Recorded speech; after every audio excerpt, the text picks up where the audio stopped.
Hello again, and welcome to another episode of Patroma Therapy. We are in Season 1, Episode 16, and today we are going to discuss the American writer Mark Twain and his two famous works, The Adventures of Tom Sawyer and Adventures of Huckleberry Finn. Well, that is both of them actually great books. I loved them both. And first, I read the Adventures of Tom Sawyer first, and I was always a parent abiding child. And probably I read it and liked it because I was delighted to read about someone who was like roaming free and had these adventures. That it meant that there is still hope for me too. And all this Native Americans, we didn't have them in Russia at the time, but they were very popular. The games we had about Native Americans and cowboys, very popular. Haunted houses and buried treasures. Why did you like it? Yeah, I just know when I was growing up in Texas, we had moved to a new neighborhood in San Antonio, and it was all woods, and we were one of the first houses. My dad and mother built a house. And so my brothers and I would go out into the woods, and we would take matches, and we would take a iron pan. We'd take some eggs and some bacon and maybe some orange juice. And we'd go through the brush, and we would like cut little sticks. My sisters didn't go, just my brothers and I. And then we would like light a fire. Imagine you're lighting a fire in the woods. Nothing ever burned down, but we would go into the woods and we would play cowboys and Indians, and it was such great fun. And this was in an area in San Antonio where there were new houses that were being developed, and they hadn't cleared all the wild brush and the prickly pear and mesquite trees. Did you ever do that as a kid? Cowboys and Indians.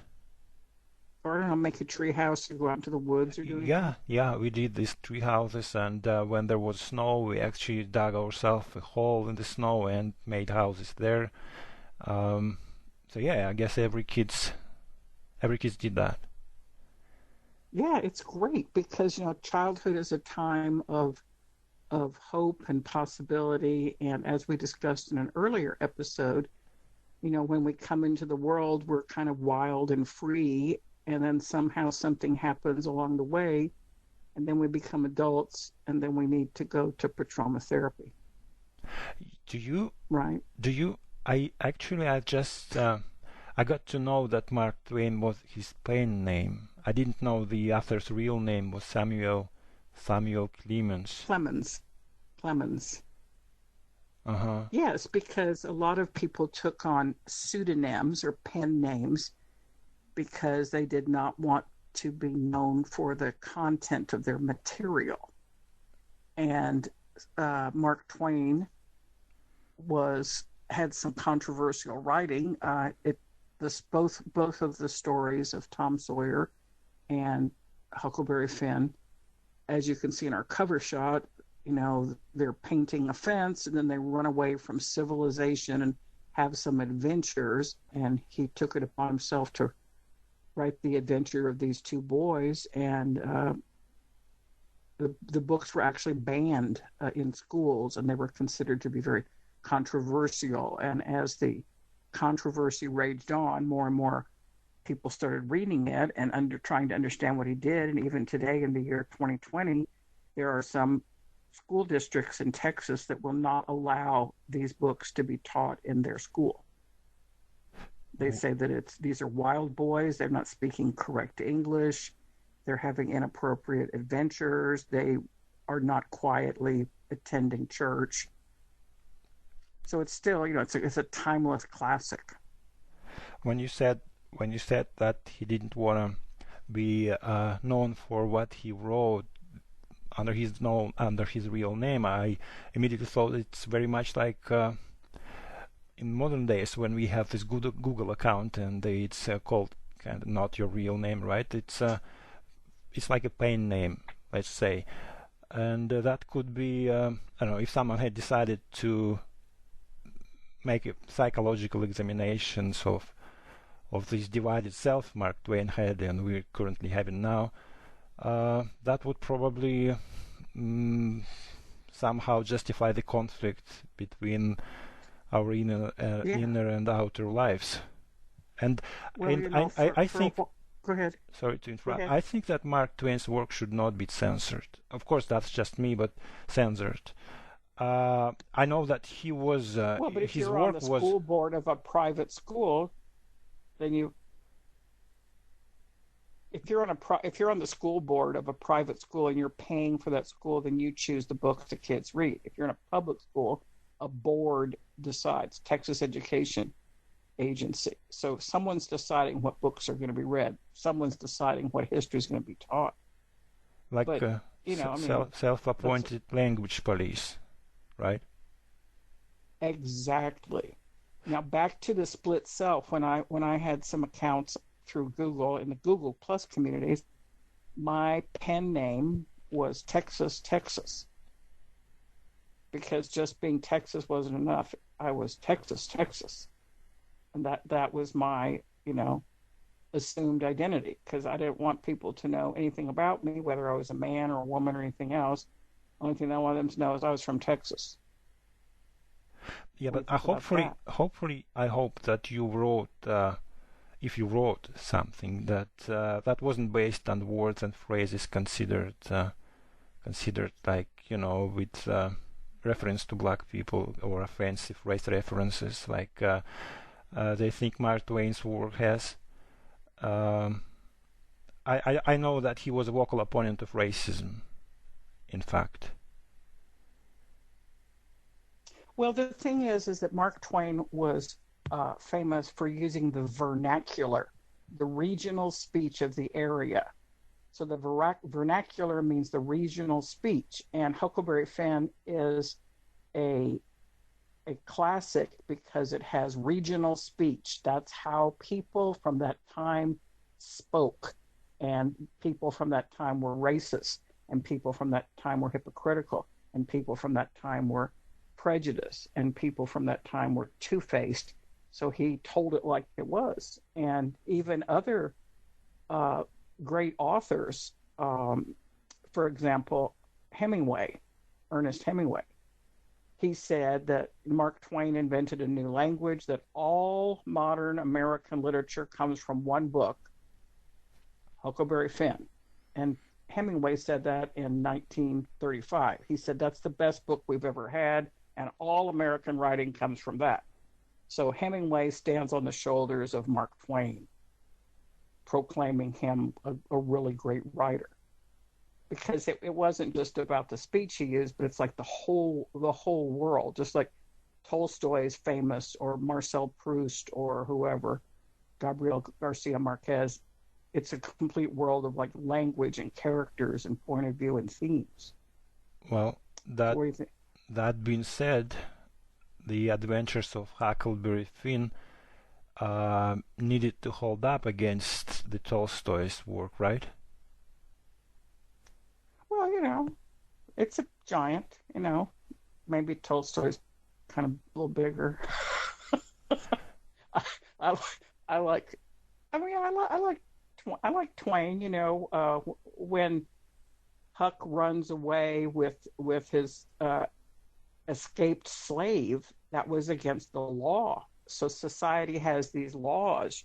No such thing as interracial marriage. No such thing as not going to church on Sunday. These are man-made laws. And if you go against or transgress the man-made laws, you're going to be punished. And Huck runs away with his escaped slave friend Jim and finds out that, well, Jim's kind of cool. And they were floating down the river on a raft. And Exactly. one of the, Exactly. yeah, That's what fascinated me when I was a kid, and I read this. But now probably both books should be on my rereading list because I'm pretty sure I didn't fully grasp it the first time. And it wasn't about the grown-up world. It was just about adventures and yes.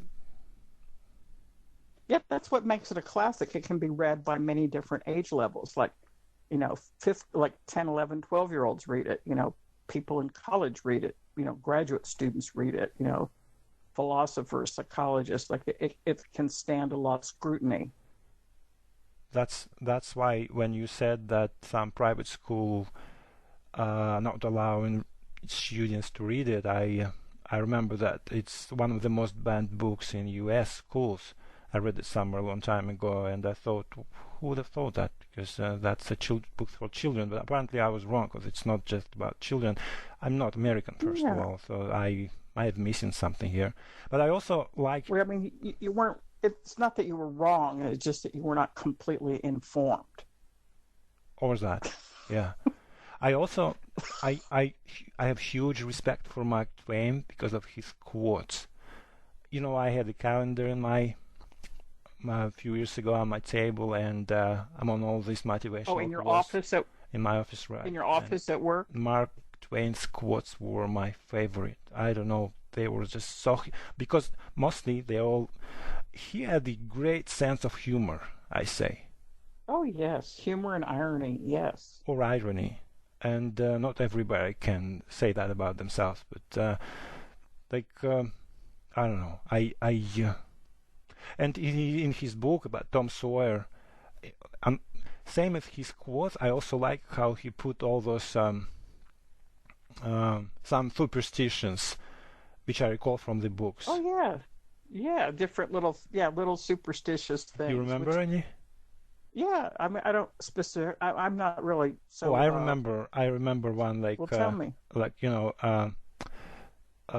like if a dog looks at you and howls, like you're gonna die, or like touching a snake's skin is the worst luck. By the way, I bought an audiobook a few days ago, and I read this episode just yesterday about how you're not supposed to touch a snake's skin. Or Okay, but I bet you really wanted to. I bet you wanted to find a snake and touch it. no, I stay I mean, away that's from them. Just or I don't know. Or killing a spider is bad luck, but that's I don't kill spiders. I actually like spiders. Go figure. I don't know well, why. in in the story of the fall from grace. Adam and Eve are there, and like there's a snake there, and like you're not supposed to go around the tree and tree of knowledge, and the snake's guarding it, but they kind of walk over there and kind of like get involved with the snake. Yeah, the snake's always around, tempting us to do weird stuff. Yeah, There's also a that's go deep. ahead. Is it? I think so, because snakes somehow you have this association with the Bible and the snake and Adam and Eve, and it's Well, complicated. like this. Well, like the snake biting its tail. That's the symbol of the Ouroboros, which is a symbol for infinity. Hmm. Well, let's get back to Huck on the river. So the river is flowing along, Mississippi River, and it flows, downstream to New Orleans, and there's river boats. So there's all these adventures on the riverboat and all these crazy characters doing stuff. But in the adventures of Huckleberry Finn, Huck and Jim have run away from civilization, which is making them crazy. They've run away from school, they've run away from the church, and they're just floating on a raft. So the raft is not a man-made big boat with a paddle. I mean, Samuel Clemens actually was a riverboat worker or captain for a while, but when Huck and Jim are on the raft, they're just floating around naturally and looking up at the sky. And one of the quotes that I've always liked, Huck says, "It's lovely to live on a raft. We had the sky up there all speckled with stars, and we used to lay on our backs and look up at them and discuss about whether they was made or just happened. Jim would allow they was made, but I allowed they happened. I judged it would have took too long to make so many." Hey, So that has. do you have a Hmm? book in front of you? Do I have a book in front of me? Yeah. I thought that Uh, if you do, maybe you could have like imitate the Southern dialect, which Mark Twain put in. Oh, well, in that little passage I read, that's just a quote that I wanted to to talk about in this episode. So I have it, just kind of jotted down, but it's got incorrect English in it. It says whether they was made. Correct English should be whether they were made. I So know, that's I know. I Southern. somehow like it very much how they say it. I know it's Yeah, not and correct, that's how but it kids are. has. Hmm. Well, also, here's another little, the very ending of Huck Finn um, wraps the whole story up. Oh, well, actually, there's this one point where Huck and Jim are floating down the river, and somehow they've discovered he's got an escaped slave and a runaway slave, and somebody starts fussing at him that if he doesn't turn the slave in, he's going to go to hell. And one of the famous lines that I love about Huckleberry Finn, he goes, "All right, then I'll go to hell." Mm. That's deep because that means he's going to stand by his friend and phooey on the rules. So at the end of the story, Huckleberry Finn, this is the very, very ending. I'm going to just read the last four sentences of Huckleberry Finn. Tom's most well now. He got that bullet around his neck on a watch guard for a watch and is always seeing what time it is. So there ain't nothing more to write about. And I'm rotten glad of it because if I'd known what a trouble it was to make a book, I wouldn't have tackled it and ain't going to do it no more. But I reckon I got to lie out for the territory ahead of the rest because Aunt Sally, she's going to adopt me and civilize me, and I can't stand it. I've been there before. The end. Yours truly, Huck Finn. Mm. So he is not interested in going back into civilization. He's not interested in the corruption of society. He's not interested in the hypocrisy of religion, and he's certainly not interested in, the racist social order of the time. That's a really good Boom. book. And yeah, the man who doesn't read good books has no advantage over the man who can't read them.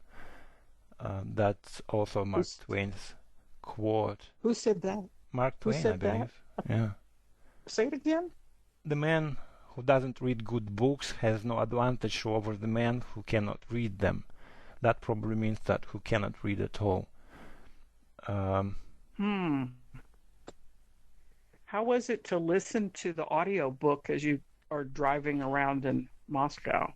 I liked it because the dialects they tried to the narrator tried to sort of like imitate exactly what I asked you before. I wanted to see how you do it. Imitate the dialect, uh, like like Jim, the words that Jim speaks, or the people that Huckleberry Finn meets on his way. They all have the southern dialect. I'm not sure if Mississippi Southern. So, like in the southern. American Civil War, we have the Yankees up north and the Southerners down south, the Confederate. So there's a line that's drawn east to west, the Mason-Dixon line, and then the north to south divide is the Mississippi River. So, the language that we hear, I mean, this is another little quote straight from Twain, where Huck is speaking this dialect. We said there weren't no home like Raft after that. Other places get do seem so cramped up and smothery, but a raft don't. You feel mighty free and easy and comfortable on it. So that's improper, incorrect English. And a lot of people said that, children shouldn't read this. Like we're trying to teach them proper English and proper manners and proper ways to behave in church and, how to be a good person. So, first of all, the regionalism disturbed people, the themes disturbed people. Maybe, But, maybe, people kept reading it. maybe there is a merit in this, but again, when I read it, it was translated into Russian, and even if the dialect wasn't correct or the English wasn't correct in Russian, it looked pretty normal. I mean the translation. But now when I'm listening, I'm How does reading. a black slave talk in I don't Russian. remember. I probably should reread it. That would be fun. But That's then again, crazy. Go that ahead. was a children's book, and I didn't pay attention to such details at the time. And now, when I sort of differentiate between languages and superstitions and divisions and political ideas, I somehow pay attention to such smaller and maybe insignificant linguistic nuances. I like them, even if it's not right. I don't know why. I really like them. I like the way you say linguistic nuances. That's pretty cool. Oh, I don't know. There's, I am very glad that you liked it because I didn't know where did that come from, but that was exactly what I wanted to say. well, I mean, these things come up in therapy. Exactly. Okay then. I just have this. I just googled a few quotes Mark Twain said, Yeah, go ahead. and Yeah, one go ahead. one says that if hold on, where is it? Damn, it's really interesting. I don't know why it made me smile. If you have a hairy chest, you will be rich. Well, that one is obviously Let's not false. go there. Let's not go. So he wasn't Yeah, let's not. right all the time. Well, anyway, that Yeah, let's skip that one. Skip I that one. should probably, There. go to another. Yeah, look through another one. Meanwhile, let me read this one. The story of the Adventures of Tom Sawyer and the Adventures of Huckleberry Finn, remind me some of the paintings of Norman Rockwell, and we do have on our cover shot a painting that Norman Rockwell did, and Rockwell idealizes childhood. He idealizes Thanksgiving. He romanticizes the American family and the American holiday. Because as we know, holidays can be a little bit frustrating, and families, you know, there are many, many happy families, as Tolstoy says, but every family is unhappy in its own way. So the fact that we chose the Norman Rockwell painting as our cover shot is something to pay a little bit of attention to. When we look back at childhood, I tend to remember the good times, like my brothers and I going out to the woods and making a little fire. We're looking around for arrowheads, and we had knives with us. Like we took knives into the woods, and we like would sharpen sticks and like run and stab each other gently. I mean, it was fun. but childhood is not always so happy, but we tend to look back, fondly. There's another poet, English poet, William Wordsworth, who has a very short poem called it's about a rainbow, and it was written kind of around the same time as The Adventures of Huckleberry Finn. So this is a British poet who was also famous for using common language and not highbrow English. It's called "My Heart Leaps Up." Oh. My heart leaps up when I behold a rainbow in the sky, and so it was when my life began. So it is now I am a man. So let it be when I grow old or let me die. The child is the father of the man, and I could wish my days to be bound each to each by natural piety. So this line, the child is the father to the man, has always been a very mysterious and beautiful line to me.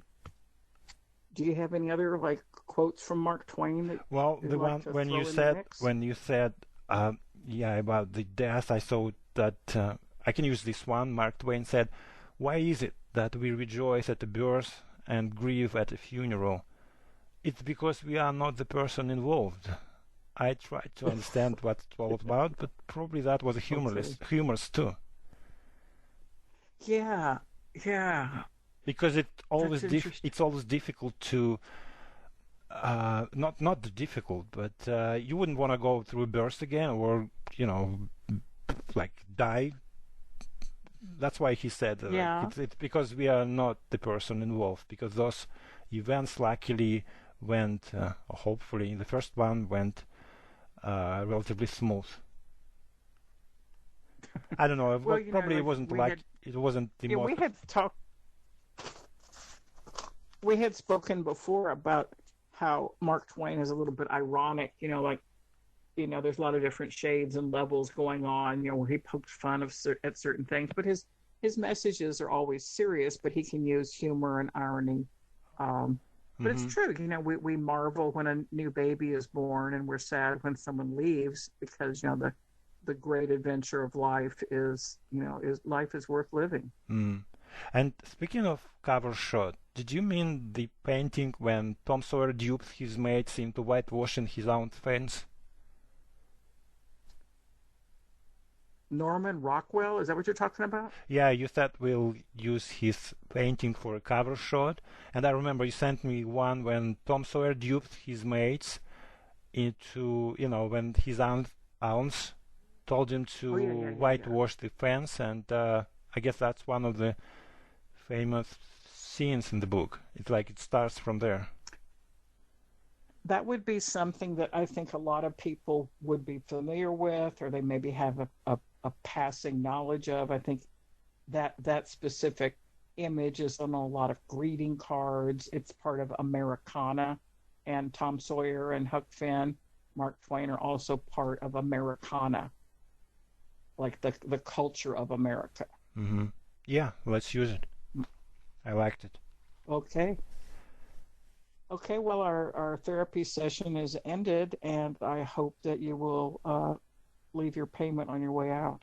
And I hope that you'll read The Adventures of Tom Sawyer and Huckleberry Finn once again. Yes. Okay. Adios for now.